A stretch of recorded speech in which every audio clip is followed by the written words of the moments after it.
to speak like hypothetically, because you could talk about, the different aspects of social media today. Like we're on a Zoom call right now, everybody's got their own podcast. Everybody's got their own content. Everybody's trying to be a content creator, whether it's, college kids, athletes, musicians, whatever.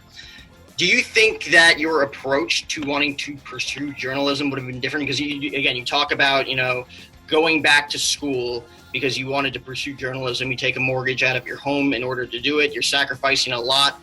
If you had the technology that we have today back then, would you have gone back to school, or would you have just kind of like tried to pick people's brains about certain things and then start your own stuff, as opposed to, again, like going out of your way, spending a lot of money, and then, trying to go a different route? Because I'm just curious about that. Because, again, a lot of kids don't necessarily have the degrees today, but they're finding ways to make it done just because they have a passion for it. Yeah, that's a good question. I don't think I've ever been asked that question. I think for me, I love school. I've always been a nerd. I've always loved education. I could go and get another, I have a master's. I could go on forever and get a billion degrees.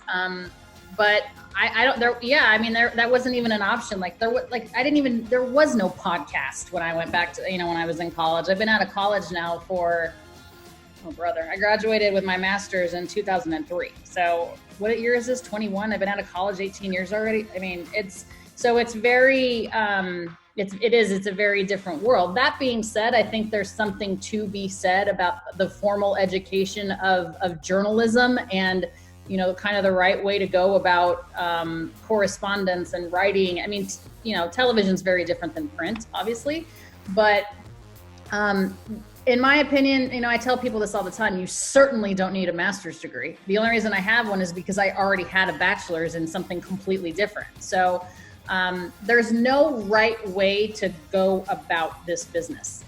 The one common denominator that I think people that are successful, that have achieved a certain level in this industry, is work ethic.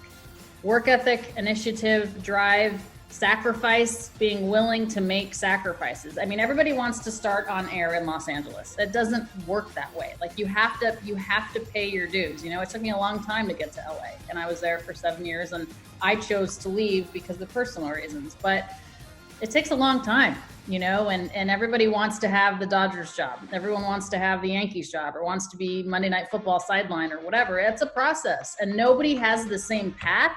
But we all who have achieved that level have all worked our tails off to get there. Whatever the path was, we all had that same drive and willingness to sacrifice.